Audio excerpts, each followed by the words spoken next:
Welcome to part 5 of Saam Acupuncture Meditation, the complete course, poster boards chapter. PTSD, Dr. John Sarno's unconscious rage, knowledge, grief, release exterior, coronary artery disease, stop smoking, overthinking. These will be the poster boards presented in this video chapter taken from the book Saam Medical Meditation. Post-traumatic stress disorder. The United States military is at the forefront of medical and health care research and study for the condition of PTSD. Combat exposure is a leading cause of PTSD among military soldiers. Other causes of PTSD are serious accident, terrorist attack, natural disaster, sexual physical assault, and child abuse. There are 4 symptoms for the diagnosis of PTSD. Reliving the event, also called re-experiencing, avoiding situations that remind you of the event, feeling numb, feeling keyed up, also called hyperarousal, presence of cold, sensitivity to cold in people suffering from PTSD. In the author's view, this should be studied further. The current treatments for PTSD administered by the Veterans Affairs are cognitive behavioral therapy, prolonged exposure therapy, eye movement desensitization and reprocessing medications, mind-fit meditation. The military has recently begun to study the effects of alternative healing methods like meditation on soldiers. The Marines are using a new program named MindFit, designed by U.S. Army Captain Elizabeth Stanley to make soldiers more effective in their response to stress and bolstering performance. Meditation and acupuncture studies are demonstrating significant impact on improving the lives of soldiers. The theoretical significance of Saam acupuncture and meditation to the condition of post-traumatic stress disorder. Saam acupuncture and meditation has direct application to the symptoms of PTSD as defined by the National Center for PTSD, February 2011, U.S. Department of Veterans Affairs. It can help eliminate the episodes of re-experience and reliving of traumatic episodes that occur in the conscious aspect of the mind of the patient.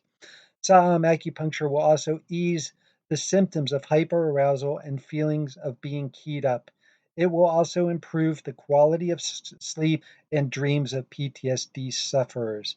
Saam acupuncture and meditation recruits and synthesizes the mind and body in treatment. By meditation of the specific acupuncture points on the arms and legs, the mind is giving an outlet and a reference point for safety and comfort when situations outside the treatment room occur. Saam acupuncture already incorporates aspects of current PTSD therapy in use at the Veterans Administration. It accesses aspects of cognitive behavior and eye movement desensitization and reprocessing therapies.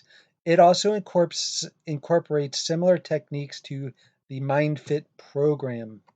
Saam acupuncture and meditation is not difficult to practice. The demands of the patient are minimal, and the emphasis ultimately lies on rest, relaxation, and comfort during their treatment. The more comfortable the patient is, the more likely they will access the energy of the acupuncture and reap its benefit. Hypothesis. By the way, this is taken from a research study I wrote up. It's in Saam Medical Meditation. You can read the full research proposal, and any students of acupuncture are welcome to further study this in the clinical study. Hypothesis. Saam acupuncture and meditation has the potential to be completely transformational experience that can reap almost immediate and lasting rewards for sufferers of PTSD. It will also demonstrate less time expense in achieving results than other conventional therapies. Kidney Jungguk and fear. The root of post-traumatic stress disorder lies in the event of some fearful event witnessed or experienced by the sufferer. Fear is the irrelevant emotion. In acupuncture theory, fear and shock are the emotions attributed to the kidneys. The kidneys pertain to the element water per their five element designation. To the ancient Chinese, water signified danger. Water is the element of kidney, and fear is its emotion. Cold is the pathogen affecting kidneys, which is the deepest, most yin of organs in the body. Fear is not just a mental condition, but for purposes of Saam Acupuncture, fear is a physical condition. It abides in the kidneys. Because the kidneys are the structural foundation of the physical and mental condition, any mortal threat to our bodies and our lives affects the kidneys. Check if the patient has cold signs and symptoms like cold hands and feet when the weather turns cold, intolerance to cold, purple tongue, deep pulse. If cold exists, use moxa to warm. Sanjiao Jungguk and simply forgetting. The relevant attribute of the Sanjiao Jungguk in Saam acupuncture is its ability to help us simply forget. The Sanjiao Jungguk technique has an energetic characteristic of wind of an outward moving nature. This outward movement of wind simply helps to expel the traumatic event from the consciousness, where the symptom of reliving and re experiencing occurs. Again, consciousness, where the symptom of reliving or re experiencing occurs. This is going to be opposed to unconsciousness, where we'll talk about Dr. John Sarno's unconscious rage and demon possession and haunting next. So, kidney Sanjiao harmonized combination is primary treatment for PTSD, the six breath technique. The kidney Sanjiao harmonized combination is the first and primary treatment I do for PTSD. I do a six breath meditation technique with the patient. The first three breaths, I coach them to recall their fear and feel it register in their kidneys. The adrenal glands of fight or flight sit upon the kidneys. I tell the patient, well, this is the adrenal glands sitting on the kidneys. This is also further example in the Western medicine of fear being a physical disease and it abides in the kidneys. So this is so important to coach the patient. Fear is a physical disease. It abides in the kidneys. You want to bring them out of their head while still being in the body. So I tell the patient to send the energy generated to the tonification points of the kidney junkyuk with the first three breaths. This brings the patient out of their head while still being in their body to the lower mu points and kidney points. So, backing up on this first three breath technique, I actually coach the patient to momentarily recall the fearful or traumatic episode, and I coach them to see if they can feel the adrenal response. And then we can consider that adrenal response as chi, which we can move with our mind. Where the chi goes, so goes, where the mind goes, so goes the chi. So we tell the patient to access this energy generated in the adrenal glands, the kidneys, which is where the fear resides, with the first three breaths. This brings the patient out of their head while still being in their body to the lower mu points. And then, of course, I'm coaching them to bring the energy to the two tonification points of the kidney channel technique. The next three breaths, I coach the patient to now simply forget the memory by having them send the energy, the chi, to the two tonification points of the Sanjiao channel. In doing this, you may hear the patient loudly exhaling as they send the memory out of their head. By the third breath, the exhaling may be loud but softer. What a good indication that you're going to have a good treatment right off the bat. I love this. On the second three breaths, you just coach the patient and you're almost like you're really coaching them. Come on, send that energy out of your head, send it to these points. um, Expel the memory, expel the wind. These are the expelling wind points. Expel that memory, and you'll hear them breathing very loudly, like literally like pushing their breath to these far away points. So you know they're in on the treatment and they're going to have a good treatment just on these first six breaths. Here is the poster board for PTSD using the kidney Sanjiao harmonized combination. So kidney will be placed on the left and Sanjiao on the right. It doesn't matter, men or women. This is the prescription I use. So the first three breaths 1 to 3, will be tonifying the two tonification points of the kidney junction on the left side. Those points are number 1, kidney 7 on the lower ankle, and point number 2, lung 8 on the left wrist. And you'll notice the triangulation method. We are bringing the patient's mind out of, well, we're bringing the patient out of their head while still being in the mind by coaching them with fear is a physical disease and it resides in the kidneys. And you can, I do coach the patient to momentarily recall that fearful traumatic episode and feel the adrenal response in the kidneys as if it's the chi, and they can take that energy from the kidneys and mentally connect it to these two vacation points and keep their attention on these points for the first three breaths. So during the breathing technique, we've been through this, we presented this before, but I'll do it again. To tonify, we want to use the tonifying point techniques. So in order to tonify, when the patient inhales, it's when the patient holds their breath, and as they're exhaling, we want to be tonifying these points by rotating the needles clockwise 9 times in a set of 9 times as the patient is holding their breath and exhaling them. And we're coaching them to connect their kidneys to these points. Feel the mu points, and we're using the mu points of the kidney and Sanjiao with this technique so they can connect from those needles to the tonification points. So bring the patient's mind, breaths 1 and 3, bring the patient's mind out of their heads by mentally connecting kidneys to the tonification points number 1 and 2 of the kidney Jungguk. Then for the breaths 4 through 6, the next 6 breaths, we're moving to the Sanjiao, and we are going to coach the patient to expel the wind of the memory. This memory, this reliving the conscious event, is like a pathological wind, and these points are to expel it out of the mind and out of the body.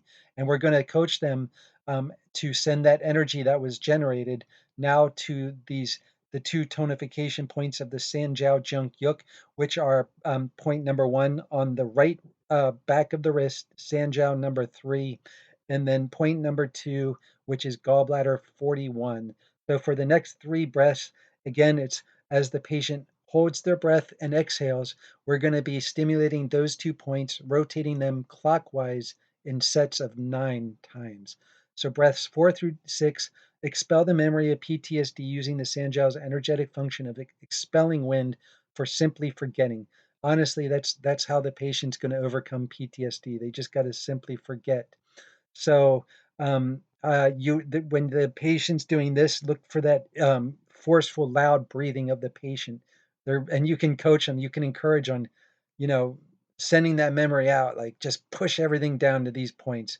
So you'll hear them loudly exhaling, and then importantly, you can coach them before the treatment that this technique they can do when they go home, when they're not in the treatment. Anytime at home, they can do this technique. Coach them to remember these points. And if there is a fright, say a barking dog just suddenly barks at you, and you become, and this is in general, if you ever get a fright, immediately after, see if you can feel the adrenal response in your kidneys. You can, and then you can consider that chi, and you can direct the chi to those Sanjiao points, and you're going to overcome that event very quickly. So this is something to coach the patient on when they go home. This is something for you to be aware of and practice whenever you get a fright or fearful event. So this is the PTSD poster board. I will have the patient under the needles for at least 25 minutes in 25-minute increments. So I let them go for 25 minutes and then I return and check. And I'll go longer if they're comfortable and they're feeling good. How often we do, we'll go a total of 50 minutes, give or take a few minutes, or sometimes we go longer, depending on what the patient wants. And then also, you may want to consider warming therapies. I find the heat lamps are so comfortable. Heat lamps are very comfortable for this because we're looking for signs of cold with PTSD as well. So, don't forget about the possibility of cold and using warmth as part of the comfortable treatment. Alrighty, we are going to talk about the eminently relatable Dr. John Sarno's unconscious rage, which also will tie into expelling demons and hauntings and voices and anger. Dr. John Sarno was a doctor out of New York University, rehabilitative medicine. He passed away a few years ago, I think in 2015 or 14. He was his first book in the 1980s was called Heal Your Back, and it was a psychological reason for why some people get back pain. And he characterized these certain people as people that are do-gooders, high achieving, successful people, people that take on a lot of responsibilities. And what he proposed is that when we take on a lot of responsibilities, it creates a conflict between the unconscious id, which is the primitive part of the brain, versus the ego, which dominates our conscious realm and dominates everything we want to achieve for ourselves, our family, the success of our lives. So we can take on these responsibilities, and the example would be like a new mother or somebody taking on a new job, somebody getting married. They have new responsibilities. Now, what happens is unconsciously the id hates these responsibilities and rebels against them. And it can build to such a degree that there can be dangerous, thought provoking ideas in the unconsciousness. They build to such a degree that the ego, which is what we're trying what relegates our consciousness and everything we're trying to achieve in our life and the success of our lives and our family, the ego picks up on these dangerous thoughts of the id and says, my goodness, if I was to act on these thoughts, it would destroy my life. So a new mother, she has to care for a baby, and society expects her to care for the baby. Her family, friends expect her to care for the baby, but maybe unconsciously she says, "I don't." The id is saying, "I don't want to care for this baby. I hate this baby. I want to hurt the baby." And the ego says, "My goodness, if I was to do that, it would destroy my life." So, as a form of repression, the ego triggers. In his first book, it was back pain, a socially acceptable kind of disease. And so the pain becomes so severe that it represses the dangerous thoughts of the id. And these dangerous thoughts of the id, by the way, Dr. John Sarno called it unconscious rage, unconscious anger, abiding below. In his later books, he went on to go through history and trace uh, epidemics of kind of popular epidemics, such as in the 1950s, it was stomach ulcers, gastric ulcers, and in the turn of the 19th century or 20th century, 1900, it was the hysteria diagnoses. So these are sympathetic diagnoses, and the person will garner more sympathy saying, "Oh, I have back pain. I have back pain," as opposed to saying, "I have this psychological problem." So again, unconscious rage develops to such a degree that the ego, and unconscious rage develops to such a degree in the id that the ego picks up on this, and as a form of repression, it triggers pain. Now, what I love about Dr. John Sarno is that number one, you're complimenting your patient. Are you a high achieving, successful? Are you a do gooder? Do you take on a lot of responsibilities? And you'll see your patient nodding their heads up and down. Oh, yes, that's me. And you identifying yourself. I mean, even before, like what proposes, what's going to put it in your mind to tell the patient about Dr. John Sarno theory? Well, you look, you know their career, you see their acting. Oh, they look like a person that could be affected by this. And they're going to be shaking your head. It's a very complimentary way to talk to the patient. You're high achieving, successful. You're taking on a good deal of responsibility. And what's great about this is it's a great introduction into understanding your unconsciousness. This may be the first way you can understand and relate to your unconsciousness, and then you can freely talk about it with your patients. So, um, this is why I love Dr. John Sarno in the clinic, because I'm complimenting my patients and they agree. I mean, 100% of the time you identify that patient and you tell them, and they're going to be like, "Yep, that's me." You're getting 100% match. So this is unconscious rage. Now, This is different from like the reliving or re-experiencing the event of PTSD, which resides in one's consciousness. You're reliving, re-experiencing the event. There's no event that you've relived or experienced.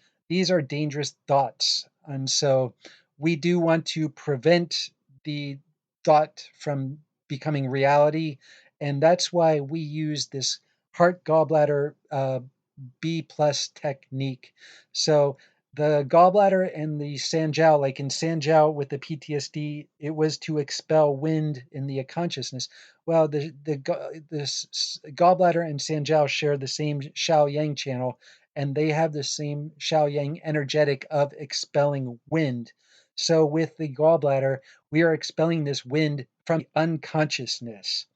Now, in the unconsciousness, with this unconscious rage, we're in the same place where, in my opinion, demon possession occurs, where voices occur, where weird synchronistic events happen to people. There may be physical things in their house, apartment, that things falling off the shelf that happen in a synchronous manner, in a synchronistic manner.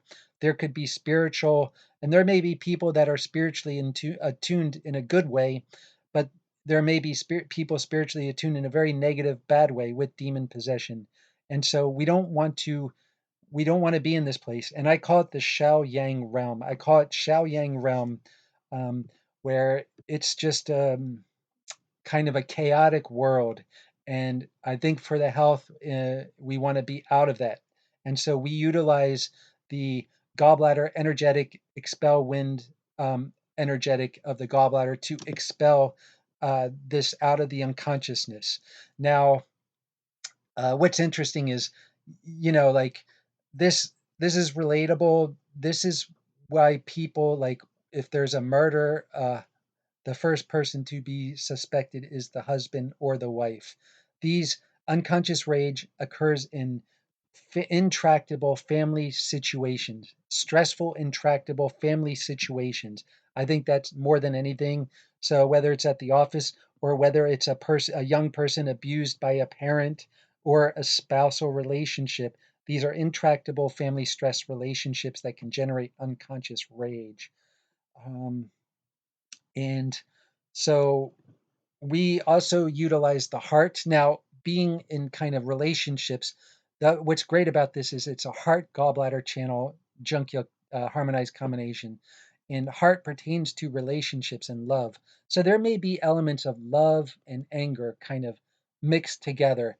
So it's nice with this technique because heart is love, gallbladder is courage, and we can kind of generate the love and courage. We do generate love and courage with the heart gallbladder, and then we're going to coach the patient to expel the whatever it is, the unconscious rage, anger, or demon possession. And one further thing, when I'm talking in the clinic, I don't need to get into details with regarding the patient's what is specifically going on with the patient. I don't necessarily need to know uh, the exact details of what they're experiencing.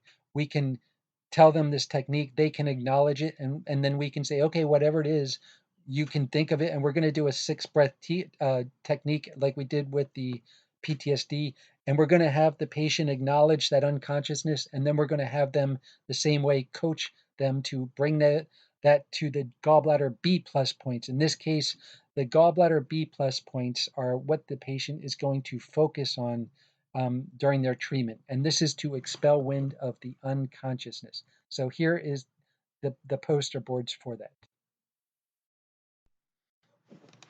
The gallbladder B plus points are done on the same side as the gallbladder Jungguk. Therefore, in females, I use 6 needles on the right side, the chief side, and males, I use 6 needles on the right deputy side. So no matter what, I'm doing the gallbladder Jungguk, which is the 4 needle prescription, tonify mother, sedate grandmother, and then I'm adding the GB plus points, which are sedate grandson, which in this case on the gallbladder, the grandson is the earth, the stomach 36, and gallbladder 34. These are the Hesi points of the B plus technique. So I'm doing all 6 points. You could you could just not do the sedate, the sun points, which would be GB44 in large intestine 1. So I do the 6 needles on the right side for both men and women. Now, the GBB plus points are sedating points. So we're going to remember that with the breathing technique because we're going to be doing the sedating technique on these GBB plus points. So this is similar to these kidney sanjiao for PTSD. We're going to do 6 breaths. The first 3 breaths are with the heart Jungguk tonification points. So again, it's going to be when they hold their breath and exhale, we stimulate and tonify the heart Jungguk points by rotating the needles when the breath hold and exhale, rotating the needles in sets of 9, while asking the patient to think of something they love, family, friend, pet, or God. Ask them to feel the chi of this love generated in the mu points of the heart and gallbladder and send the energy to the heart Jungguk tonification points. The second 3 breaths, I'm going to sedate the GBB plus all throughout the breath, inhale, hold, and exhale. Now, the sedating technique is when the patient inhales, you rotate the needles counterclockwise in sets of 6. So I rotate the needles counterclockwise in sets of 6. Now I do it on the breath hold. I do it on the inhale, and then I will go and tonify the 2 tonification points, but I'll come back and I'll keep rotating, sedating the GBB plus stomach 34, gallbladder 34, stomach 36. I will be sedating them throughout the breath pretty much. Coach the patient to focus on the B plus points and to send their unconscious rage, which they should have recognized. You should have confirmed that they kind of are subject to this. So send their unconscious rage, anger, resentment, or in the case of voices, expel the haunting of demonology to these points uh, to exhale. Use the exhaling wind energetic of the gallbladder. Um, so this during the breath exhale, you may notice the patient exhaling loud and forcefully as they push their attention to the GB plus point. This is very good. Sometimes if the exhalation is very loud, I continue the technique for another 3 breaths on the GBB plus side. Coach the patient to do their own 3 breath sequence every 5 or 10 minutes during the treatment and to remember the impression of those points. This is what I do with the kidney sanjiao as well. During the treatment, I'll coach them every 5 or 10 minutes to do a 3 breath sequence of their own and reconnect with those points. I also coach, and this is so important, I coach the patient to remember these points and techniques for future meditation in times of necessity. So when they go home, they get a haunting or they get the anger, the rage, the unconscious rage, they can meditate on these points. And again, the purpose is to expel the wind, to release this kind of unconscious energy and pressure that can build to such a dangerous degree. And that is the purpose of this Dr. John Sarno's unconscious heart gallbladder treatment. And you do this in meditation as well. I do it in meditation, and especially when you wake up in the morning. Not only does unconscious rage come from intractable family stress relationships. It can definitely come from political agitation, just getting angry at the political system or structure in place. And when you wake up in the morning with your thoughts afresh, a lot of times there can be negative thoughts like first thing in the morning.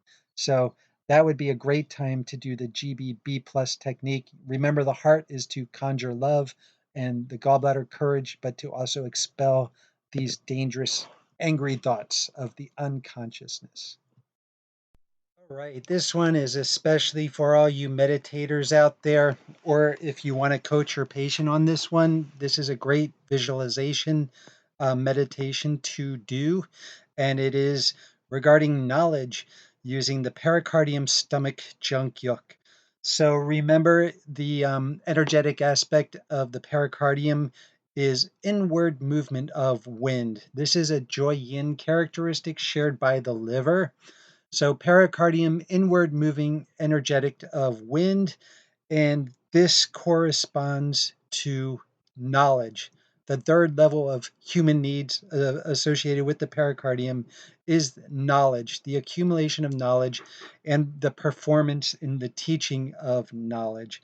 And the pericardium is harmonized with the stomach, which the kind of the well, contentment is the characteristic attributed to the stomach. So we have knowledge and contentment. And this just brings to mind divine knowledge in Buddhism and Christianity, meditation. It's all about contentment, divine knowledge.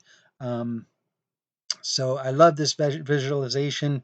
As I had mentioned before, I think on the pericardium chapter, when students in the acupuncture school, a lot of times you may see somebody walking around with 4 or 5 points at the top of their head, and that's due 20, which is the termination point of the liver channel, and Si Sheng Kong, which are the 4 points, 1 inch surrounding that north, south, east, and west at the top of the head. And these points are to retain knowledge. So we're talking about divine knowledge in meditation, knowledge coming from heaven, from above. And I love the fact that this is signified in art going back thousands of years by the halo of saintly figures. So this is a meditation that you can do, a visualization where you can, and I felt it. I mean, I've meditated and I felt the halo at the top of my head, like a band of a golden halo at the top of my head on this meditation. So it's of course fascinating and amazing, and I really want you or someone to experience it as well as myself. So it's just a great meditation and visualization to attain to with the use of the pericardium stomach junkyuk. And once more, you are triangulating the top of the head points, due 20 being the termination point of the liver, balances to the two tonification points of the pericardium on the left side, pericardium 9 and liver 1. So you're making a connection from the farthest away fifth extremity and furthest away toe extremity to the very top of your head. I mean, that signifies something. Somebody can put that one together. And then the stomach jump yuk on the right, you can also kind of triangulate that with the two tonification points. But this is definitely for the meditators, and I do this with my patients. I do this exact point prescription with the mu points, and I don't do any other variation. I add the Sishen Kong, do 20, pericardium stomach, and I identify the person. You're a knowledgeable person. You're intelligent. So I'm going to do this treatment, and I want you to channel knowledge. And they have amazing treatments in the comfort and relaxation of the treatment. Go for 50 minutes, 60 minutes, or however long the patient wants to go. So just wanted to have you experience that, and I hope you do. Grief and sadness are the emotions attributed to the lungs. As I mentioned in the lung chapter, the lungs pertain to the mortal soul, which is born at our first breath and dies at our last. Um, and it's needs level one, the level one human need associated with material possessions and establishment of one's homeland and the tools gathered to maintain that homeland, as well as the members of one's homeland community. So the lungs are all about the sadness at impermanence and loss. So um, we want to just channel that grief. Grief can become pathological, uh, and it can cause lung qi deficiency or even heart qi deficiency, vulnerability to respiratory elements. When we are in grief, there's a lot of sobbing, and the eyes are watery, the nose is runny, so we have to breathe in and out of the mouth, which can further jeopardize from pathogens to the lungs. And uh, I want you to understand that grief comes and rolls in waves of chi. That grief is energy, and we need to recirculate it and recycle it to preserve it. And we do so by using the lung junkyuk with the 3 breath technique. And with my patient, I do the 3 breaths, and I will coach them uh, I rotate the needles, I coach them. Okay, I want you to recall your grief right now, and I want you to and I've already coached them that grief comes and rolls in waves of chi, and I want you to channel that grief to the two tonification points of the lung Jungguk on the left side, regardless of man or woman.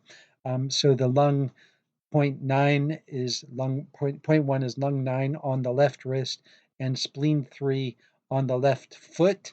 These are the 2 points to channel their grief to. And I do this with the 3 breath technique. Of course, now I'm tonifying, so it's when they uh, hold their breath and exhale. I'm tonifying the points by rotating the needles clockwise in sets of 9 times. And I do this for a 3 breath sequence. And of course, I'm coaching the patient every 5 or 10 minutes to also do a 3 breath sequence on their own in the treatment to remember the impression of those points. And of course, I'm coaching them when grief comes to remember these points and send the grief to these far away points. And believe it or not, this works. This is actually a one-time treatment that will make instantaneous results for your grieving patients. So that's this technique. I hope you can use it when necessary in either meditation or in treatment with your patient. Be aware that grief does not just happen at the moment of a death or loss. The death or loss may be imagined, and a patient or person may reimagine the loss or death of their beloved family or friend. And even though the family or friend is living and may live for their entirety lengthy life. So this can be imagined event that also diminishes lung qi. So just coach the patient if they have a tendency towards imagining death, loss, sadness, or loss of possessions. This may be a grief treatment. And also, I like to think of this as the runt of the litter, like the runt of a litter may be less likely to survive. It does not have a strong mortal soul. It may be depressed. So in young people, depressed people, they may have a lot of grief. They may want to die, or they imagine the loss of their parents. They may feel like imagination of being orphaned, especially young people. This being orphaned imagination that can diminish lung qi. So this might be a good one if you identify that kind of imagination in young people or the spouse, husband or wife of living and healthy family members, and they're just imagining this loss. This is release the exterior points used with Saam Acupuncture meditation, and release or unknot the exterior points. And unknot was added by my friend Dr. Daniel Cohn, my Facebook friend, who, when I posted this on my Facebook page, he had commented with just kind of one word, which was unknot, or one suggestion. So Unknot was made at the suggestion of Dr. Daniel Cohn, a legendary doctor, author of The Spark in the Machine and The Uncharted Body. So when you study acupuncture, you learn 5 acupuncture points that are designed to release exterior, and the exterior being cold, flu, respiratory diseases, coronavirus, and immune system health. Expel pathogens out of the body. That's what these do. They expel, but they're also a gate of wind. Particularly if you look in the picture on the right, at the patient's back of the neck, there's 3 points right at the hairline of the back of the neck, which is gallbladder 20, which is on bilateral, and due 16, which is right on the center line in the middle. Due 16 is called Feng Fu, which means the gate of wind. Um, and Feng Men, gallbladder 20. This is the gate of wind where we are vulnerable to attack by wind, particularly cold pathogens. So I always coach my patient to be very guarded about this area. Protect and guard the back of the neck from exterior cold pathogens by using a scarf, wearing a hat or hoodie. Then you'll see 3 other points, all located on the wrist area: Sanjiao 5, lung 7, and large intestine 4 are the other three release the exterior points. So this is used in meditation and acupuncture primarily with the lung, urinary bladder, and liver, large intestine, Jungguks. But in meditation, you can switch through all the channels during meditation. The recommendation for cold pathogen is to drink ginger honey tea. Um, Now, how does a pathogen invade the body? Well, the lung and the large intestine, the defensive chi is dominated by the lung, and the lung is the interior exterior pairing with the large intestine. So, lung and large intestine both have major immune system health regarding the health. Lung defensive chi circulates in the skin. When the lung wei chi is called, defensive chi is strong, the pathogens will be expelled at the skin level and we will not have any disease. However, if the lung chi is deficient, defensive chi is weak, then the pathogen can enter the body deeper. And the first indication of a pathogen attacking the body may be a chill. If you get a chill, we're being attacked by a cold pathogen. Now, you may not think anything of it, but the next day you may get a sore, scratchy throat, a sniffle, or a sneeze, and then develops a cough. And if the pathogen goes deeper, it may attack the stomach, and we get the cold or flu. So that's an indication of defensive chi being weak and the pathogen invading the body, a cold pathogen. Hot pathogens, usually a virus, can generate heat in the body. So primarily, I'm using the lung, urinary bladder, and there's a lot of chi when we're attacked by a pathogen. So you'll feel like a lot of chi at these points, and it is a battle. I mean, when the body's in battle with the immune system with these pathogens, fever is created because fever and heat can help destroy bacteria.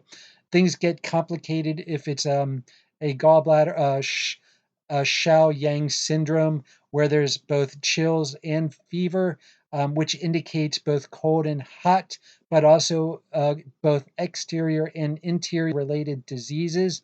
So there, it gets more complicated. We have to tonify the interior and deficiency while still simultaneously expelling the exterior and reducing the excessive pathogen. So that one gets a little more into it's a definitely more nuanced. You have to be calibrated in your treatment and your meditation. Sometimes you bring too much heat and it may exacerbate the fever, or you have a fever, but there's also chills and you bring cold, and that can exacerbate the interior cold. So, this is the Xiao Yang syndrome associated with the gallbladder, which, is it's tricky, has to be calibrated. But if you get this interior, exterior simultaneous thing, you may be meditating on the heart, gallbladder, tonifying, using these exterior points, but also tonifying. So this is the release exterior points that we can incorporate with Saam Acupuncture meditation. And a good example, we can use other points, not just the harmonized combinations. There's always flexibility. So this is a practitioner choice and meditationer choice to use extra points. Coronary artery disease with Saam Acupuncture meditation. Okay, so this is one that I've used extensively many times. And when I use it, I can use it for weeks, 3 to 6 weeks at a time, because I think there's kind of seasons of chest pain. Now, I'm hyper aware because of my past medical history. I'm super hyper aware and conscious of my own heart. And in spite of what the doctor said about don't visualize your heart, you're bringing too much energy to it. Well, over the years with meditation, I actually I can meditate on my heart and I can focus on my heart because I'm simultaneously meditating on the faraway acupuncture points as well. And I'm triangulating from my heart to whatever channel I might be meditating on at the time. So, yes, you can visualize on the organ, but you're also incorporating with the triangulation technique. Now, again, with my history of heart palpitations, arrhythmias, the frequency, the severity that I had for 14 years, super hyper aware and vigilant to my heart, and any kind of chest pain, I'm like launching into meditation. So, yeah, I don't know if I have coronary artery disease. I don't know if I have obstructed coronary or carotid arteries because I've never been tested. So I have no idea. But every once in a while, I get a season of chest pains. And when I do, I launch into this meditation. And this one is, it's really about focusing on the arteries. And what's amazing is like you'll experience like the deep layers, like, and the body is like a human onion. Like you peel away one layer of illness or disease, and there's another one lurking far behind. And it's like when you meditate on the organ for years, you can still go deeper and deeper into the heart, to the valves, to the arteries. So it does, this is the cumulative meditation experience where you just go deeper and deeper and deeper into the artery or the organ, and it has more defined dimensions with your garden of chi. When your garden of chi grows, it goes to these areas that delineate more finely in meditation. And so it's like when you do this one, you meditate on the heart or visualize the arteries. Now you're going to see 3 points that have effect on the arteries. First point is on the hand and the wrist there. It's lung 9, which is also corresponds to point number 1 of the lung Jungguk technique. Lung 9 is the influential point of blood vessels. Well, what does that mean? It means that it's good for blood vessels, and you can visualize and imagine your coronary arteries or your carotid arteries in the neck, or the arteries at the back of the neck and head in the brain, the circle of Willis, the spaghetti like structure of arteries that goes into the brain, which is why this is also stroke prevention. We want to target the blood vessels, invigorate the blood, which is what spleen point 10 does there on the knee. It's the influential point of invigorating blood. So you can incorporate that technique, that point with this. And then gallbladder 39, which is above the ankle on the lateral side on the anterior tibialis, about 3 inches just lateral and above the ankle. This one is the influential point of marrow, targeted for stroke prevention. This one targets the carotid arteries and circle of Willis blood vessels at the base of the brain. Then there's also subsequent points on the back shoe points surrounding the heart from the back, influential point of blood and heart. So you can include those. I haven't mentioned at all the back shoe points because in acupuncture, it's hard. I don't know. You can do some, but it's careful and tricky. You have to do the back shoe points while somebody's lying on their back. But in meditation, you can incorporate the back shoe points with your meditation. So this one, you what I meditate on all these 3 points: lung 9, spleen 10, gallbladder 39, the back shoe points, and I can use it with all the acupuncture channels, and it's interchangeable per region of the body where blockage may occur. Now, the primary channel you may start with is heart, gallbladder. You're targeting the heart, and you're using lung 9, spleen 10, gallbladder 39. So you're going to visualize the heart and the arteries on there. You're going to feel the pulse and pressure of the. Now, when I get a chest pain, I zero in with meditation right to that artery pain or whatever that pain is, and it's a heart gallbladder, and you feel the push and pull of chi. You feel the chi worm. It's pushing and pulling. It's a propulsive force of growth and healing. So it's breaking through what is chi stagnation or blood stagnation. We want to move chi, we want to circulate blood. So this is done in meditation. Pericardium, stomach, also the pericardium, the influential point of chi is right at Ren 17 on the point on the sternum of the chest, the midline of the chest, between the nipples, right in the area adjacent to the heart. And likewise below is the Ren 14, also influential point of the heart. So you can meditate on those points as well in your heart visualization. Kidney Sanjiao, kidney balances to the heart. And Dr. Daniel Kuhn, I think it was, that he says that the artery growth is a role of the kidneys. So if that's the case, while you may know that coronary arteries do grow, there can be a blockage and obstruction, and new arteries will grow to provide oxygen to the heart. So that's an interesting meditation and visualization if you want to do the kidney sanjiao with these influential point, invigorate blood and marrow, lung 9, spleen 10, GB 39. You incorporate these with kidney sanjiao as you're meditating on the heart. Lung, urinary bladder, lung and heart dominate upper chest, lung chi, heart chi, upper chest, liver chi, liver, large intestine, chi stagnation, the spleen, small intestine. This is a good one because the small intestine balances to the heart, so we can target the heart with the small intestine. And then the spleen, as I mentioned before, when there can be like heart palpitations, I think it can be confused with a spleen chi type of phlegm or damp stagnation, and coronary artery disease is a phlegm obstruction or damp obstruction of the arteries. So spleen with the second front mu point or the second luo connecting point of the spleen is on the sixth intercostal of the ribs, located under the armpit. So this is an area adjacent to the heart in your visualization. And you can use this one with these points, lung 9, spleen 10, gallbladder 39, and spleen, small intestine. And you can imagine the transformation of phlegm, and you'll certainly feel the push and pull of the chi worm in the heart.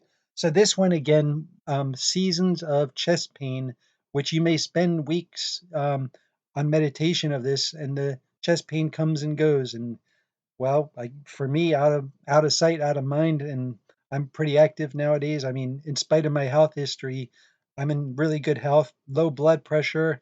I do cardio work at the gym, and I mean, I haven't had a heart palpitation for ages now, but it's because I meditate, and at any point in time, I can stop what I'm doing and meditate immediately and start getting the benefit of the push and pull and the propulsion of the chi. So this one is definitely a meditation. Uh, because there's seasons of chest pain and it may require a lot of time. This one, try it out. It's amazing. And especially as you go deeper and deeper into the organs, you're cultivating your garden of chi, which means you go deeper and deeper into the organs and they take on more fine delineations of chi as you go deeper into meditation. This is the stop smoking protocol with using the kidney sanjiao with the ear nada points. This is pretty much for me a purely acupuncture technique as I don't smoke. So um, this one, if you go to any acupuncturist and you need to stop smoking, will probably do the same ear channel points, which are called ear nada points. The ear is a representation of the entire body. So within the ear points, there's specific organ points. For instance, the ear nada points are 2 points for lung. There's a mouth point, a stomach point, a brain point, a nicotine point. There's point 0.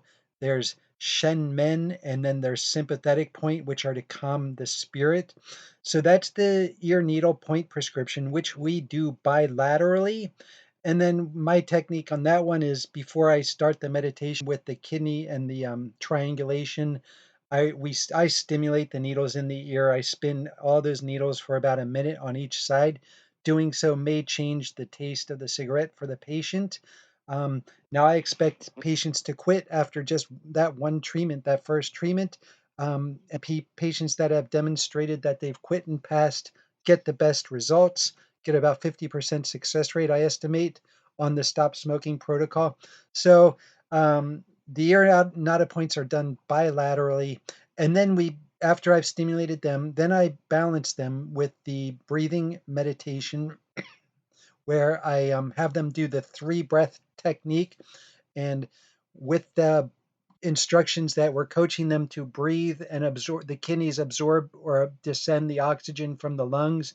So definitely I'm telling them to pretend like they're breathing into those front mu points you see on the screen, and then also to bring their attention to the 2 tonification points of the kidney channel, which is lung 8 and kidney 7, and then the 2 tonification points of the sanjiao, which is Sanjiao 3 and gallbladder 41. And in both these cases, we're triangulating to the ears bilaterally because the ear is the uh, sensory organ associated with the kidneys, and also the Sanjiao points circulate above the ear. So here we are doing Dr. Richard Tan balance method number 2, and we're using Saam's harmonized combination to triangulate from the ears to these far away points. That's why I like this technique. And then why the kidneys? Because the ear, brain, and ear nada points balance with Dr. Richard Tan's technique, balance method, to the kidneys and the Sanjiao, and the kidneys house willpower. The willpower is needed to stop smoking, so we want to accentuate willpower.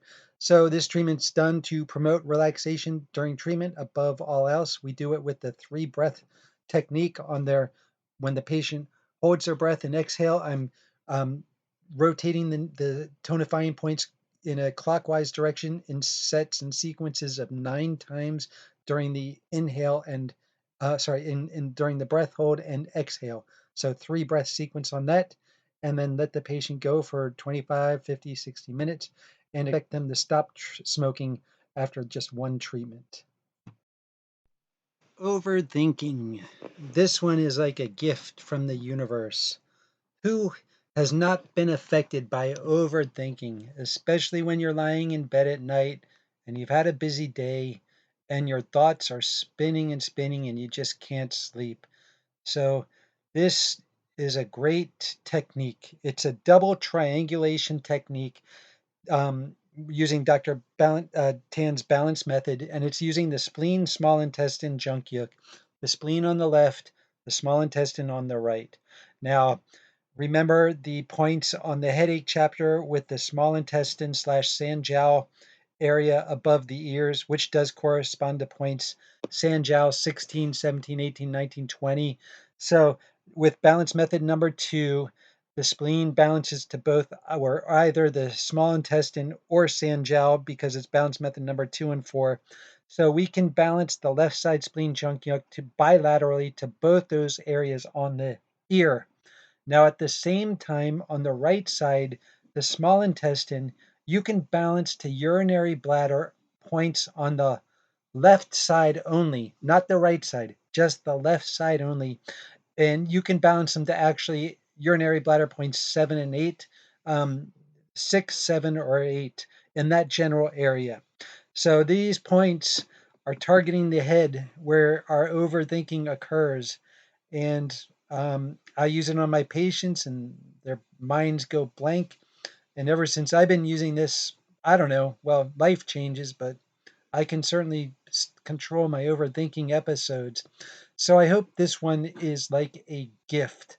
If you can incorporate it in meditation, it's a double triangulation method, and then you can do this clinically in the acupuncture clinic, and you can balance the spleen to both sides of the ear, while the right side small intestine only balances to the left side urinary bladder points 6, 7, and 8. So this concludes the poster board section of Part 5, poster board section of the Saam Acupuncture meditation class. And we are going to go into the interpretation of dreams and the completion of organ-centered consciousness with Saam medical meditation. That's coming up next. Thank you.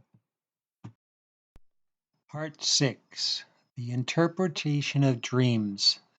Saam Acupuncture Meditation, based on the 3 books Structures of Knowledge, Organ Centered Consciousness, Saam Meditation, The Interpretation of Dreams, and Journal, The Interpretation of Dreams Study. Saam Acupuncture Meditation, The Interpretation of Dreams, is completion of organ centered consciousness. Organ centered consciousness is meditation on the following: being able to self-identify health, illness, disease, pathology in oneself in terms of acupuncture theory. Number 2 is identifying consciousness in the example of PTSD as kidney Sanjiao pathology. Number 3 is identifying unconsciousness in the example of Dr. John Sarno's unconscious rage as heart gallbladder pathology. These are the Sanjiao and gallbladder channels, which comprise Shaoyang realm phenomena, where holy or angelic visitation occurs, where hauntings, demon possession, or weird synchronistic events occur, and especially in moments of high tension. People can be visited by those things in moments of high tension. And then the fourth and last thing is the interpretation of dreams according to the 3 levels of human needs. So this is the completion of organ-centered consciousness. Sigmund Freud, in his first book, The Interpretation of Dreams, in 1903 said, "What is common in all these dreams is obvious. They completely satisfy wishes excited during the day, which remain unrealized. They are simply and undisguisedly realization of wishes." This becomes a wish-based model of dreams, in which the Saam 3 level of human needs is also a Sigmund Freud wish-based model of dreams, as you'll see in the following. Saam Acupuncture's meditations of 3 levels of human needs, which are wishes. First level of human needs, basic necessities, food, money, and material possessions. Satisfaction with these is associated with the lung, which pertains to money, material possessions, as in the establishment of one's homeland, and spleen, having enough food for physical growth, comfort, and safety, and the gathering of food. The second level of human needs is relationships, romantic and sexual. Satisfaction with these is the heart, kind of platonic, aesthetic, and kidney sexual. The third level of human needs is the achievements, prestige, knowledge, power. Satisfaction with these is associated with pericardium, knowledge, intellect, and liver, power, prestige, and fame. And with these 3 levels of human needs, there's satisfaction with these, but there's also dissatisfaction. And it very may well be that the dissatisfaction, the lack of having these 3 levels of human needs, is what's going to be expressed in the dreams, which are wishes, dissatisfaction, and wishes. It is the simple intent of this book. With the addition of the 3 levels of human needs, it is this book's simple intent to give another tool for the interpretation of one's dreams. The 3 levels of human needs will be reflected in one's dreams. Recognize them when they appear in your dreams. The level of human needs fluctuates constantly through the contours of both our consciousness and unconsciousness. Patterns of dissatisfaction may be identified across the duration of one's life. What is it that our human needs are telling us? What's what is a continuing theme of your dreams throughout your life? It is human nature to want and will oneself to be delivered from dissatisfaction and suffering. The reconciliation of dissatisfaction begins with identifying one's place in the 3 levels of human needs, combined with the awareness of the archetypes of our dreams and what they're trying to tell us. It is the melding of Saam meditation with acupuncture medicine, Sigmund Freud, and the archetypes of Carl Jung that we seek to further insight into the reparations of consciousness with the unconsciousness. For instance, water, the archetype of water. Water is the commonest, and this is a quote of Carl Jung, water is the commonest symbol for the unconscious. Psychologically, water means spirit that has become unconscious. So the dream of the theologian is quite right in telling him that down by the water, he could experience the working of the living spirit like a miracle of healing in the pool of Bethesda. The descent into the depths always seems to precede the ascent. Here again, the dreamer, thirsting for the shining heights, had first to descend into the dark depths, and this proves to be an indispensable condition for climbing any higher. The prudent man avoids the danger lurking in these depths, but he also throws away the good with a bold but imprudent which a bold but imprudent venture might bring. The statement made by the dream meets with violent resistance from conscious mind, which knows spirit only as something to be found in the heights. Spirit always seems to come from above, while below comes everything that is sordid and worthless. I'm going to stop right there. This is a precursor for the liver. The liver is above housing the ethereal soul, and everything else is kind of below the water and so forth. For people, and the liver wants to rise above impurity. For people who think this way, the spirit means highest freedom, soaring over the depths, deliverance from the prison of chthonic world, and hence a refuge for all these timorous souls who do not want to become anything different. But water is earthly and tangible. It is also the fluid of instinct-driven body, blood and flowing of blood, the odor of beast carnality with passion.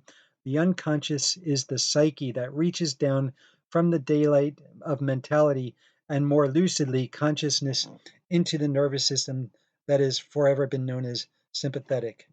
The way of the soul in search of the lost father leads to water, the dark mirror that reposes at its bottom. The water is no figure of speech, but a living symbol of dark psyche. The dreamer descends into his own depths, and the way leads him to mysterious water. Okay, so the question, and as acupuncturist, water, he's talking about the kidneys. Water is the element ascribed to the kidneys, and kidneys correspond, water corresponds to danger. In ancient China, water always represented danger. So we are talking about danger, fear, and one's place in the world. Is it a fearful place or is it one with confidence? So if water is the commonest symbol of the unconscious, then what does it mean when one dreams of water? Water is the only point on the road leading into unconsciousness. The vessel riding atop the water is more complicated than just reflecting one layer of human need. How smooth or how turbulent is the dream experience of water? The stronger the turbulence of water in a dream, the more disturbed and unsettled one's place in the hierarchy of human needs is. Being unsettled or outside of the level of human needs means to rely more on primitive instinct. Psychically, this is a dangerous, unknown wilderness represented by wild animals, serpents, and the dreams of near drowning or death by water. By the way, this is not Carl Jung quote. This last paragraph was from my book, Saam Meditation, The Interpretation of Dreams. Turbulence in wild animals may correspond also with the strength of libido being the strength of one's willpower and one's personal drive, and not necessarily referring to sexual drive, although both can correspond to the strength of one's kidney essence. So a young person not yet developed within the three levels of human needs, but with strong libido, may have some wild, turbulent dreams. The more placid and calmer water is in a dream, the more calm and complete one's satisfaction in the three levels of human needs is. One's suffering and dissatisfaction is diminished. This is the place where Carl Jung's individuation process should take us. It is the process of being whole. When we dream of peaceful, placid waters or pleasant flights, we have likely reached the point of individuation. Individuation is never eternally lasting, and antiodrama, yin yang, are ever transforming. Heart, house of the unconsciousness. So the archetypal images may reside in the heart or spleen. And the archetypal images are things that are in the humanity's collective unconsciousness and spontaneously appear even without prior exposure or education of them. So I think it could be the spleen as well that houses the archetypes, although it may be the heart. The heart governs blood and houses the Shen in acupuncture medicine. The heart function pertains more to ethereal rather than physical substantive structures. The most obvious link we can make of the heart dominating the realm of unconsciousness is its realm relationship to the quality of our dreams and sleep. In the daytime, our spirit unconscious leaves the body. At night, the spirit returns to make its bed in the heart and blood to take its rest. If we have sufficient blood and the heart is calm, we will have good quality sleep and pleasant dreams. If we have insufficient blood, the spirit is unable to make its bed and it becomes restless. Our sleep will be restless and dreams may be disturbed. The heart is the monarch, and also with heart irregularities, we may have disturbed dreams, disturbed spirit. The heart is the monarch of all other organs. Like a benevolent ruler, it rules best without interfering in the work of its subjects. However, disturbances in other organs will register and imprint themselves onto the heart. It is these imprints of illness or dissatisfaction that register in the heart and in our dreams. A life purified of illness and lack of want will have a joyful, pure heart, which will express itself to the fullest capacity of its being. Joy is the emotion pertaining to the heart, but joy in its purity also means love. In Saam meditation, the heart pertains to the second level of human needs, the need for platonic familiar relationships. This is perhaps the most longing and persuasive need that we as humans have, who can truly live alone. We want to have connections to others. How evident does this become when we lose a relative or loved one? It is probably one of the most occurring subjects in all dreams. When our lost loved one, both alive and dead, return to us in our dreams, it is an outpouring from the heart. Meditate on the heart Jungguk to help placate this feeling of loss. And that's right, you wake in the morning and you meditate on your dreams while the energy is still there. Um, the heart has a relationship with God and aesthetic appreciation of things that are beautiful. The heart is beauty, oceans, places. For many, love, faith, and beauty are intertwined. In dreams, seeking or witnessing beautiful things, objects, and places are longings of the heart. So upon waking, meditate on the heart, Junkyuk. Chi will strongly reside there, and that is every day I wake and meditate on my dreams, so you can act upon your dreams.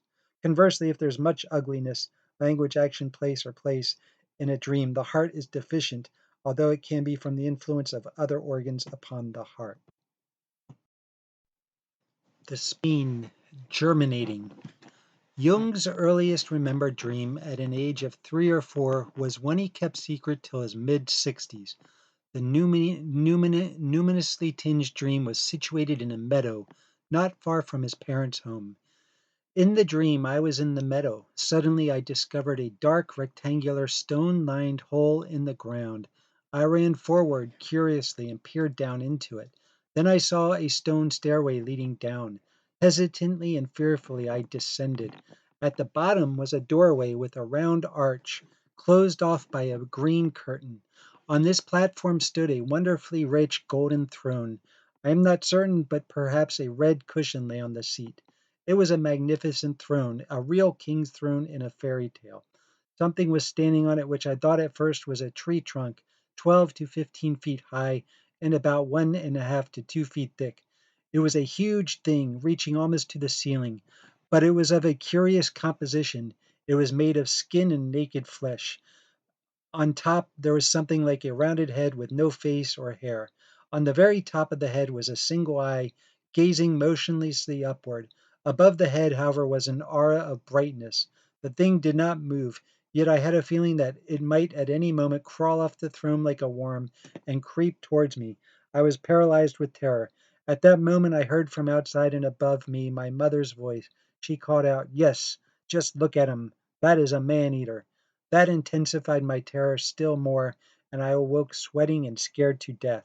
What was he to make of it? The phallus, a subterranean god, not to be named, an initiation into the secrets of the earth, that fearful tree of my childhood dream, revealed as the breath of life, the creative impulse. What happened then was a kind of burial in the earth, and many years were to pass before I came out again. Today, I know that it happened in order to bring the greatest account of light into darkness. It was an initiation into the realm of darkness. My intellectual life had its unconscious beginning at that time. So that's the end of the Jung passage. The spleen is a digestive organ paired with the stomach in acupuncture medicine. It takes the food we eat and processes it into blood, chi, and muscle tissue. Our pre-heaven essence is determined from our parents and grown by the force of the kidneys, and it is supplemented by the spleen post-heaven essence. The spleen corresponds to the first level of human needs, the need for material possessions, in this case, satisfaction of food and nutrition. This also extends to the need for physical comfort and safety in the surroundings of strangers and other people. The spleen is perhaps most unconscious during childhood, which is a time of imaginative, horrific fears. Abuse, molestation, and murder are the imprinted archetypes most vivid during childhood. It is one of nature's top prerogatives for a mother to protect her kids. Children are physically and emotionally vulnerable to abuse from both stranger and friend alike. The function of the spleen is to spur our physical growth. The bigger we grow, the less vulnerable we become. In Jung's dream, he descends into the cellar, an allegory for the death, the grave, and the womb. Upon reflection, he determined it to be a descent into earth for the long germination period where the psyche develops. This is indicative of a lifelong process of evolution of the psyche. In our adult years, our physical structure is fully developed and we lose some of the fears that left us so vulnerable in childhood. Other human needs unfold and take precedence in the mature stages of life. The spleen becomes more relevant to conscious process of acquiring and consuming food. The most obvious dreams of food occur when we are hungry and express the simple need to satiate our hunger. Mothers may dream of accumulating food for the next family meal, which may be the reason why the spleen is also associated with overthinking and excessive worry, which are major inhibitors to sleep. Throughout history, nothing may have been more demanding and consuming than the everyday need to plan and prepare for getting the next meal. Worry of starvation was probably a constant fear. The lungs, breath of spirit, pneuma, wind. Jung refers to pneuma in dreams as the spirit of God. This spirit wind takes on the living presence of another entity separate to oneself. It lives of itself, and shudders run through the man who thought that spirit was merely what he believes, what he makes himself, what is said in books, or what people talk about. But when it happens spontaneously, it is a spookish thing, and a primitive fear seizes the mind. This kind of terror evoked by pneuma is more reflective of the Saam properties of the urinary bladder, which is energetically the coldest of meridians.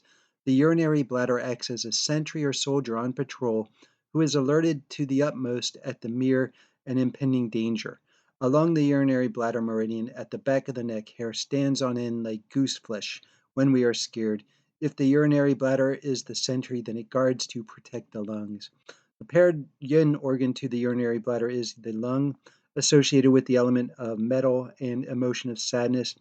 The lungs house our mortal corporal spirit. The spirit born at the first breath, perishing at the last, is restless and sad because of its mortality. In Saam acupuncture, the lungs are associated with the first level of human needs, the need for material possessions. This pertains to the need to establish a homeland. Having a homeland allows us to keep and protect the things we accumulate. A home is a haven of security and protection from mortal threats and danger. Hoarding is a response to this first level of human needs, resulting perhaps from an experience of profound loss or disconnect. Dreams of restlessness, wandering, searching, or loss of possessions, dreams of money, indicate a level 1 human need for material possessions. The mortal spirit seeks attachment to others. When we lose someone close to us, it also is a loss to our mortal soul as well as the heart. Sadness occurs from this loss, or even the perception, the imagination of loss. Due to confluence of lung and heart in regards to sadness and grief from a loss of a loved one, identify this confluence with recurring material objects like a house or boat in your dreams. It may represent a family member or friend, particularly a parent who has provided material security to the child. If one's childhood home is a recurring object in dreams, then it will also contain features of the parent. Too much sadness will diminish lung function, cough, and phlegm will ensue. Meditate on the lung Jungguk to alleviate the effects of sadness and self-loss. Meditate on the heart also. The liver, the planning general, also the ethereal soul, floating and flying. In Saam acupuncture, the liver is associated with the third level of human needs, the need for power, prestige, and acknowledgement of one's accomplishment. This may be the most insatiable level of human need to attend. How long and how many pieces must fall in place for us to accomplish what we set out to do? How many things stand in our way to frustrate our ambitions? Dreams involving performance, artistic, athletic, professional, in front of groups of people indicates a level 3 human need. This dream not only involves gaining recognition or prestige for one's abilities, but also indicates the desire or the opportunity to perform. We can be actively engaged in the performance of or work of our lives, but become frustrated at the lack of recognition we receive. We can also be frustrated because we are not engaged and don't have the capability to perform in the activities we most desire. Dreams of excessive anger or frustration reflect a deficit in the level 3 human needs, which can be moderated with the liver Jungguk meditation. The liver dominates the movement of qi, which pushes at the mental and physical boundaries to facilitate growth. Ambition and personal evolution is often thwarted and we become suppressed in our growth and development. Stress overwhelms and becomes the beginning of 100 different diseases. Feelings of physical pain and obstruction are typical examples of liver qi stagnation. Often pain appears in dreams enough to bring us awake. These are examples where it may become necessary to meditate on the liver junkyuk. Now, the need to elevate and levitate. Elevating oneself to finest expression is a liver mixed with love of heart. The liver element is wood, and the need to elevate and float is reflected in the tree as it grows. It pushes upwards to the sky and at the branches and the leaves and the trees and the flowers. The flowers are the highest expression, the lightest expression of the tree, and they reach delicately towards the sky. So this this can be reflected in dreams of floating and flying, not only of the lightness of the leaves and the flowers, but of the ethereal soul. It may be that the ethereal soul is what elevates us and levitates us to flying to the highest orbits. Um, and things may weigh us down in our dreams and ill health if we fly. And we'll see later in the interpretation of the dreams of study. But if we're flying, are we in control of our flight or are we crashing? Is the plane that we're on crashing, or are we the pilot at the controls of the plane, and do we have control? So um, the ethereal soul can be weighed down by illness, health, frustration. But if we are accomplished, well accomplished in our intellect and knowledge, and we have control over our lives, then we should have control over our flight. So that's an important thing that we will consider more in the study section coming up. The pericardium, the university student. In Saam meditation, the pericardium is associated with the third level of human needs, the need for intellectual achievement and accumulation of knowledge, and also the performance of teaching that knowledge. So the need to teach. The pericardium channel in Saam Acupuncture is used to help the student retain knowledge and improve their study. Dreams pertaining to school and classroom reflect a need to further advance one's training or seek wisdom. Because the pericardium is associated with the study and accumulation of knowledge, this necessitates a study of things from the past. Too much reflection on things in the past may be associated with feelings of regret. Regret may be a reflected dissatisfaction of human needs relating to the pericardium. Meditate upon the pericardium junkyuk to offset feelings of regret and help bring contentment. So yes, if you have a lot of dreams and students dreaming of being in the school, or many professionals years after they graduate, they still have dreams of being in school. So this is an identification that someone is very intelligent and knowledgeable person. You can identify them in the clinic. Okay, so in summary, we've introduced the 6 elements of human needs with their associated dreams. So in summary, kidney. When one dreams of sex, meditate on the kidneys. Now, of course, the kidneys and the idea of water and the turbulence of water and wild animals is kind of a reflection of where you are in your level 3 human needs. Are you mature or are you immature? The kidneys dominate identity, the formation of identity across one's life. So this is an unfolding theme that will occur throughout your life. As you get older and more mature and settled, I would expect the dreams of wild turbulence and wild animals to be much more placid and pleasant. The heart, when one dreams of beauty, art, pure, loving, friendly relations, meditate on the heart, with the gallbladder added. If one engages in a fight or battle, this reflects a gallbladder energetic. It's kind of like a moral battle. You have the voice of God on your side. See if there's an accompanying friend or some loving idea behind the battle. This is the fight of love and courage, heart and gallbladder. Nange of love and courage. Spleen, when one dreams of food, meditate on the spleen. Or for a child who has nightmares of descending into the earth, the grave, you can give them a spleen treatment. When one dreams of public performance, meditate on the liver, or flying, floating, the ethereal soul. Lung, when one dreams of a city, house, homeland, money, meditate on the lung. Pericardium, knowledge is more than just rote memorization, which is also a kidney function. Knowledge is often wisdom accumulated from regretful mistake. When one has discovered too late that they have made a sinful mistake, meditate upon the pericardium. The pericardium level 3 human need also reflects the need to teach and share others of the knowledge and wisdom one has gained. A parent knows the danger their children faces and teaches them to avoid such dangers. Just want to take a moment here to reflect on the purpose of the interpretation of dreams. I think it coincides closely with Carl Jung's idea of individuation. It's just the complete fullness of self and growth to our fullest potential. So when we dream, we have dreams that are likely of dissatisfaction of one of the three levels of human needs. So when we wake and from a dream, there's a lot of energy, there's a lot of brain pathways that are opening or stirring with the dream that are kind of like how the branches of a tree grow or the roots of a tree grow. They open up new pathways in the dream, in the brain. Our dreams do. So when we wake and we meditate on the dreams, the energy is predominant in that level of human needs at that time of waking. So you can meditate on your dream and act upon your dream as soon as you wake.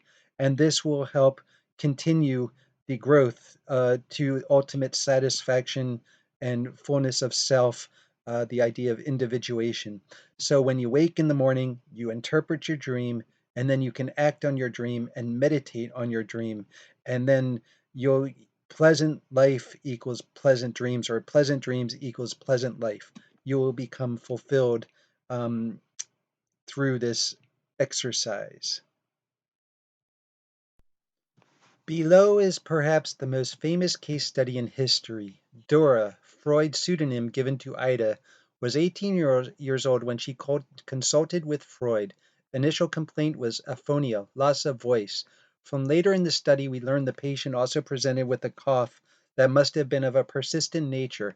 From the study, there appears to be possible sexual abuse at a young age involving her father and neighbor. The chief complaint of aphonia corresponds to the heart in acupuncture meditation. The tongue is the tissue pertaining to the heart. Difficulty speaking or loss of voice is generally related to the tongue and heart, although loss of voice can also correspond to the lungs. Her situation was coupled with a cough, so confirmation of lung involvement is also made. Lung qi deficiency is typically diagnosed with weak voice, loss of voice, or cough. In this case, the patient would likely be diagnosed with heart and lung qi deficiency in acupuncture medicine.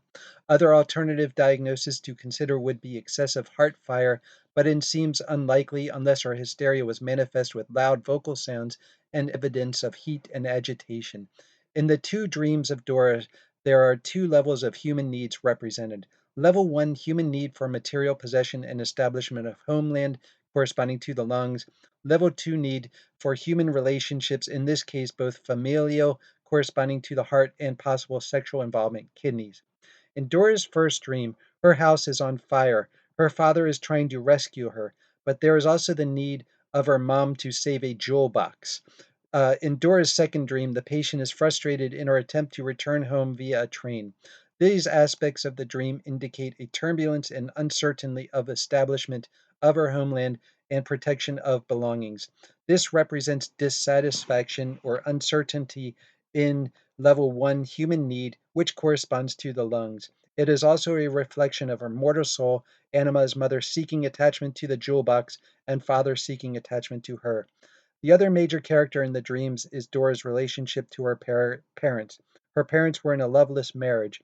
Her mother was trying to save the jewel box. Does this indicate an inattention to her daughter in lieu of material possessions? The critical, unstated question is, what kind of relationship did Dora have with her parents? Did she love them or did she hate them? Were they close or far apart? Regardless of the case, there seems to be a deficit or dissatisfaction in her level 2 human need for platonic family relationship. She probably longs for a greater loving relationship, but that possibility seems to have been destroyed, as evidenced by the house in flames. Fire pertains to heart, the death of her father, and inattention of mother in her dreams. Dora, at 18 years old, is lacking in level 1 and 2 human needs. An adjustment has been between the heart and lungs would have been needed to be made. Below is the case study taken from Wikipedia. Dora lived with her parents, who had a loveless marriage, but one which took place in close concert with another couple, Herr and Frau K. The crisis that led her father to bring Dora to Freud was her accusation that Herr K made a sexual advance to her, at which she slapped his face, an accusation which Herr K denied and in which her own father disbelieved. Freud himself reserved initial judgment on the matter and was swiftly told by Dora that her father had a relationship with Frau K and that she felt was surreptitiously palming off her on Herr K in return.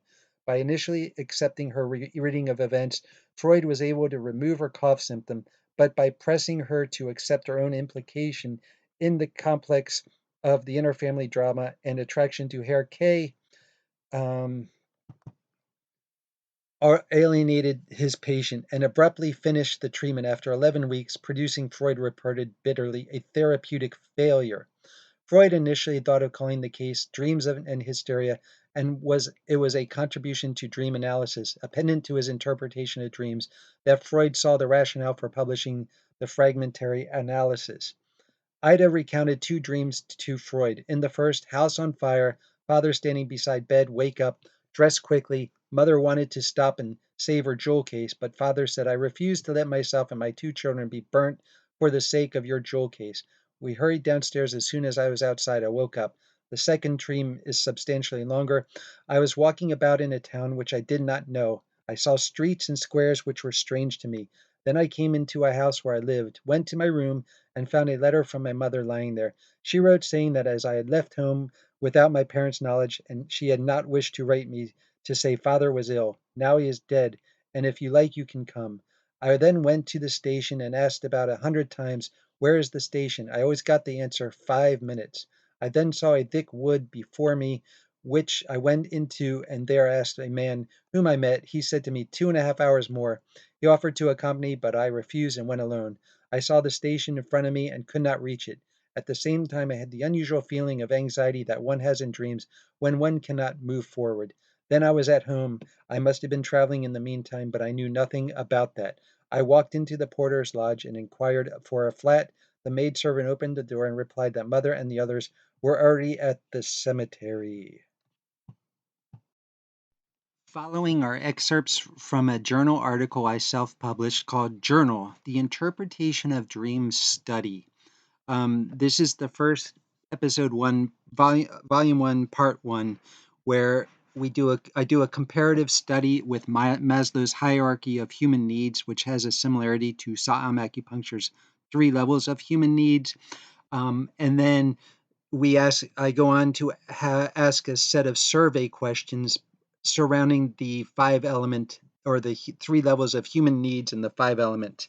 So the survey questions, for any prospective student and research who wants to do further research on this subject, I would propose to do some kind of survey incorporating the questions that are asked. So at the end of this video, you'll see the survey questions. There's about 60 to 70 of them, and it would be a great survey to do because there are a lot of questions that need to be asked. I think it's a subject that there's a deficit in understanding the interpretation of dreams, and I think with the model of the Saam Acupuncture's 3 levels of human needs, I think we can study this and develop kind of better insight. There will be questions like, what does it mean to be flying and falling? And uh, other things that we can address, particularly the life cycle processes. What are the common dreams of a child versus what are the dreams of an older person that we could address and study? So the opportunities for research on this subject, I think, are just so wide and vast, and they have not been addressed. As far as the research that I've looked into, I don't see any kind of satisfying dream studies. So this is the the first article from Journal of the Interpretation of Dreams. I would encourage any further prospective research students to use this model, and then they could even do the part 2 of the survey questions. And you can always reach out to me, and you can use this material for your research study. Thank you. The Interpretation of Dreams study of Saam Acupuncture Meditation. Saam Acupuncture Meditation's dream analysis upon the three levels of human needs is closely associated with Sigmund Freud's wish fulfillment theory, in which Freud believed dreams were a form of wish fulfillment. What is common in all these dreams is obvious. They completely satisfy wishes during the day, which remain unrealized. They are simply an undisguisedly realization of wishes. Sigmund Freud from his book 1903, The Interpretation of Dreams. In regards to this study, the wishes of Freud's wish fulfillment are the same as Saam Acupuncture's three levels of human needs. The wish dreamed of in a dream has likely correspondence to Saam Acupuncture's three levels of human needs. It is the attempt of this study to identify common themes of dreams to the specific level of human need that the dream's wish fulfillment represents. By identifying which need is represented in a dream, we can also identify the corresponding five-element organ of acupuncture medicine that is represented. Among the subjects of this interpretation of dream study is to research whether there are correspondences between dream themes and Saam acupuncture's three levels of human needs. The study will also look at Western models of human needs, contrasting the similarities and differences between them and Saam acupuncture meditation. Example number one is Maslow's hierarchy of human needs, formulated by Abraham Maslow in 1943, a theory of human motivation in psychological review. The top level of human need is self-actualization, esteem, social, safety, physiological. So if you can relate the three levels of human needs for physiological safety, that could correspond to Psalms uh, level one human need pertaining to the spleen for food and the lung for establishment of homeland. The social is Saam Acupuncture's level two human need for relationship, which would be heart for family, friend, community, platonic, and kidney sexual relationship. And then the third level of human needs for the liver and pericardium, the accumulation of knowledge and the recognition of one's skills, talents, etc., are at the top. The self-esteem, self-actualization. So I think anybody can find a direct correlation between Maslow's hierarchy of human needs and the three levels of human needs. So what are some studies done, dream studies done that incorporate Maslow's hierarchy of needs? Well, let's see. Hypothesis study question number one, understanding the similarities and contrasts between Maslow hierarchy of human needs and the Saam meditation's three levels of human needs. The author Saam acupuncture meditation's model may be derived from Maslow's hierarchy of human needs or a similar model. The author, myself, is uncertain of the development of Saam's three levels of human needs, which may have occurred in Korea in the 1980s when Saam acupuncture was brought into its modern form. This would be a good subject for a Korean team to research. The overriding difference between Maslow's hierarchy of human needs and Saam acupuncture meditation's three levels of human needs is the five-element classification, which attributes the three levels of human needs to specific organs. This affords better specificity in the categorization of human psychosomatic understanding. Not only may the human needs reflected in a dream be categorized, but also other features of a dream which have overriding coincidence with the five-element theory. For example, if one dreams of claws or fingernails in a dream, this may pertain to the liver, as nails are the tissue of the liver. This can be said for the eyes, which is the sensory organ associated with the liver. This could be said if one dreams of trees or wooden objects, as wood is the associated element of the liver. Psychosomatic correspondences may be identified within the interpretation of dreams along the five element theory. Hypothesis study question number 2, adults and children. As a beginning foundation for the interpretation of dream study, other studies that use Maslow's hierarchy of human needs should be researched. Thus far, the author has found one comparative study related to Maslow's human needs model and the interpretation of dream. From an abstract of R. Cutes, a pilot study for the analysis of dream reports using Maslow's need categories in extension to the emotional selection hypothesis. The six higher needs, belongingness, esteem, cognitive, aesthetic, self-actualization, and transcendence, were scored significantly more frequently, 81%, than were the lowest or basic needs, physiological and safety. Basic needs were also more likely to be judged as thwarted, while higher needs were more likely to be judged as satisfied. These findings are discussed in the context of Maslow's hierarchy of human needs as a framework for investigating theories of dream function, including emotional selection hypothesis and other contemporary themed theories. From this study, we may hypothesize the higher needs being more frequently scored to that of Saam Acupuncture meditation's three levels, level 3 needs, while the basic needs may be level 1. Further study of these questions should be expanded to dreams of children, whom it is hypothesized will contain higher portions of level 1 human needs, like dreams of tunneling or boring into the ground, dreams of spleen, food, and earth. Earth is the five element associated with the spleen, thus tunneling or descending types of dreams may be representative of the spleen. And Carl Jung famously documented his dream when, as a boy, he descended into a tunnel and encountered a fearful worm sitting on the throne. It is the author's hypothesis that themes of dreams change throughout human life cycle, that it may be common for children to dream of such things as descending into basements, graves, tunnels, and earth as an indication of their vulnerability. The spleen is representative of the physiological need for food, which is Saam Acupuncture Meditation's level 1 human need and Maslow's physiological level. As we dream, as we age, dreams may begin to take on levels of self-actualization on Saam Acupuncture Meditation's level 3 human needs of the liver and pericardium. Dreams of flying may have a relationship with this level of human need as part of one's expression of finest form and perfection. Hypothesis study question number 3. What does it mean to fly or fall in a dream? Flying and falling are common subjects of dreams.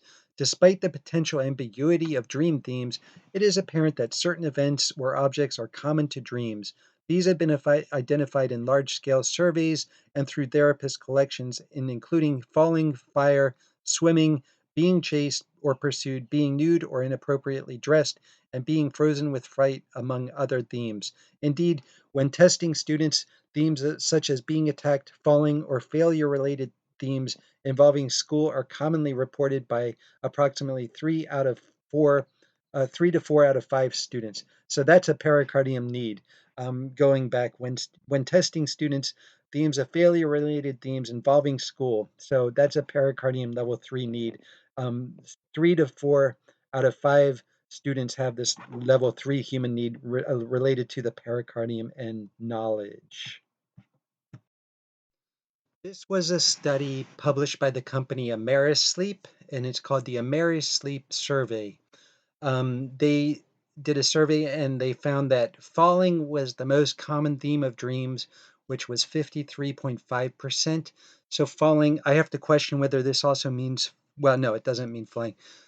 Being chased, 50%, being back in school, 37%, being unprepared for an important test or event, 34%, dreams of flying, 32%, having sex with someone you shouldn't have, 31%, encountering a person who died in real life, 30%, death of yourself or loved one, 29.5%, having your teeth fall out, 27.3%, being lost, 27%, going nowhere or in slow motion, 25.8%, being late for missing bus, plane, or train, 25%. Being paralyzed or unable to speak, 24%. Finding out partners cheating, 18%. Seeing spiders, snakes, other creatures, 16.7%. Having intruders try to break into your house, 15%. Being naked in public, 15%. Finding money or coming into wealth, 15%. Driving an out of control vehicle, 14%. Meeting a celebrity, 12%. Meeting a beautiful stranger or mysterious person, 12%. So this is the Amerisleep study, which you can reference from Amerisleep. What does it mean to be falling or flying? To be falling must presume it begins from a high location or low location. Does falling mean of flying in an airplane and it crashes, or standing on a high cliff or mountain and falling from that, or walking down the street and tripping, or falling as if into a grave? I think it kind of is a kidney pathology because it's kind of a fearful thing, falling. And so it could be kind of I think it's more of a fear-based falling, which would be a kidney fear is associated with the element of kidney. Flying may be separate from falling. A central delineating question must be asked. Does one have control or not have control of their flight in a dream? Control means having satisfaction of some level of human need. Not having control means having dissatisfaction of some level of human need.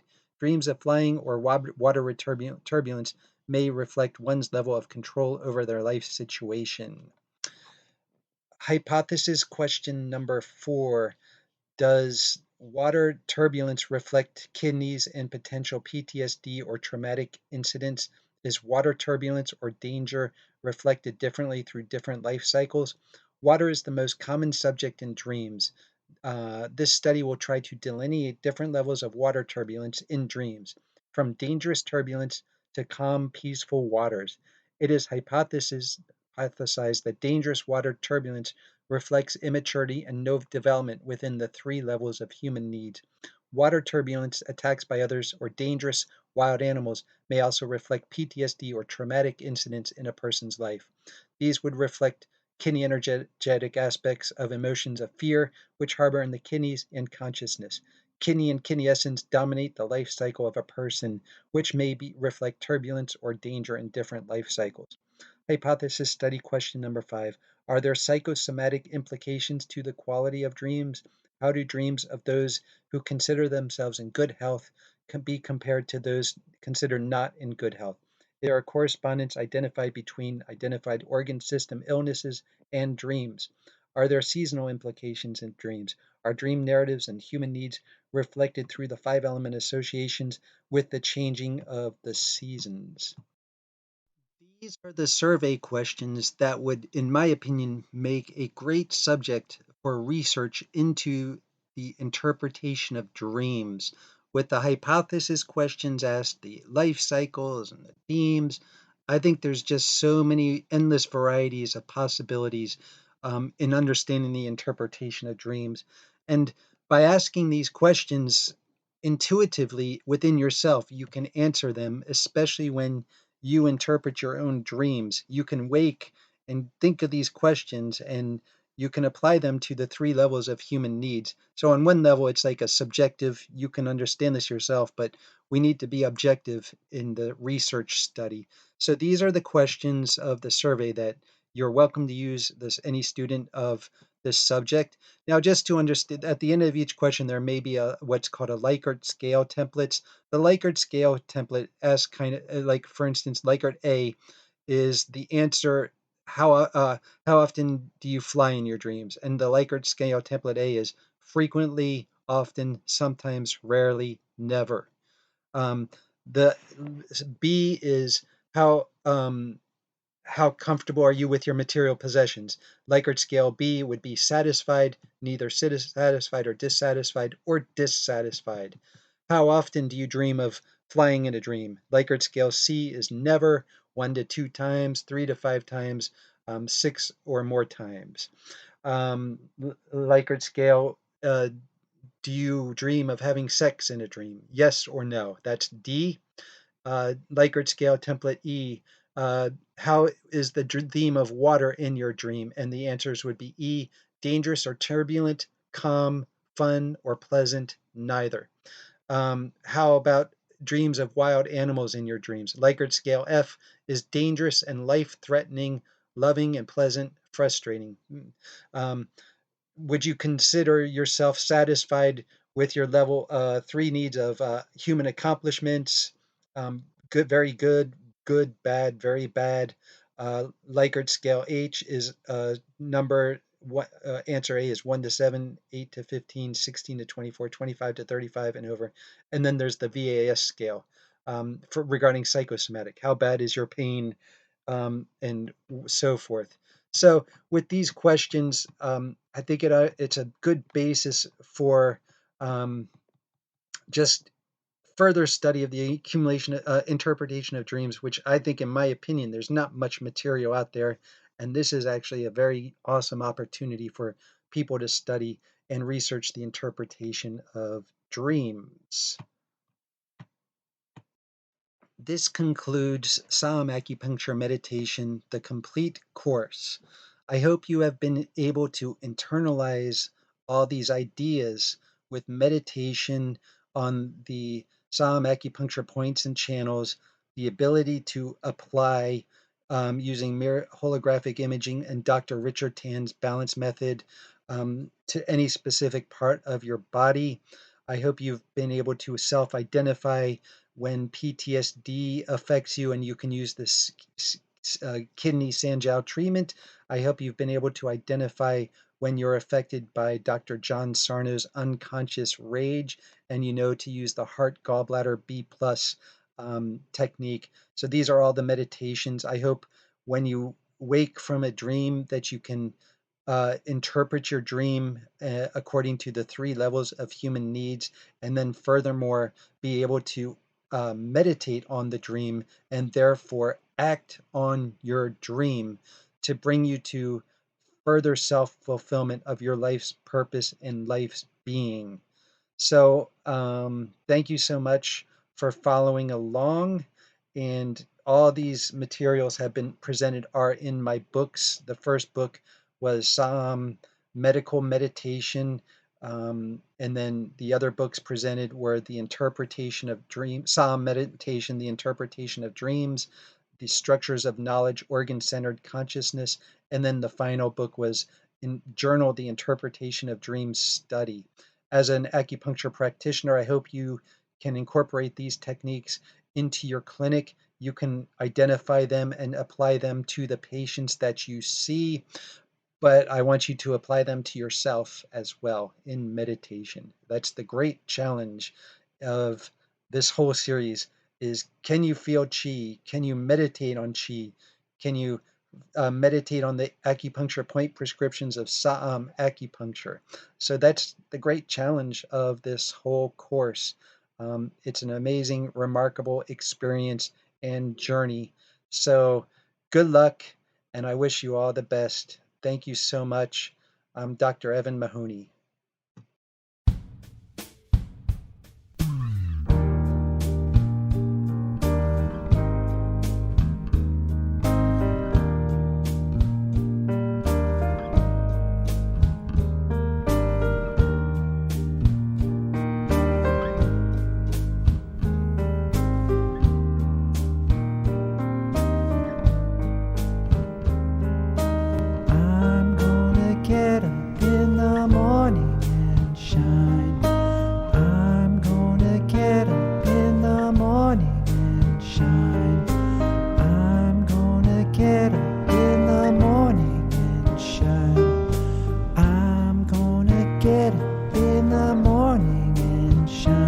In the morning, mellow mood, don't be no distraction.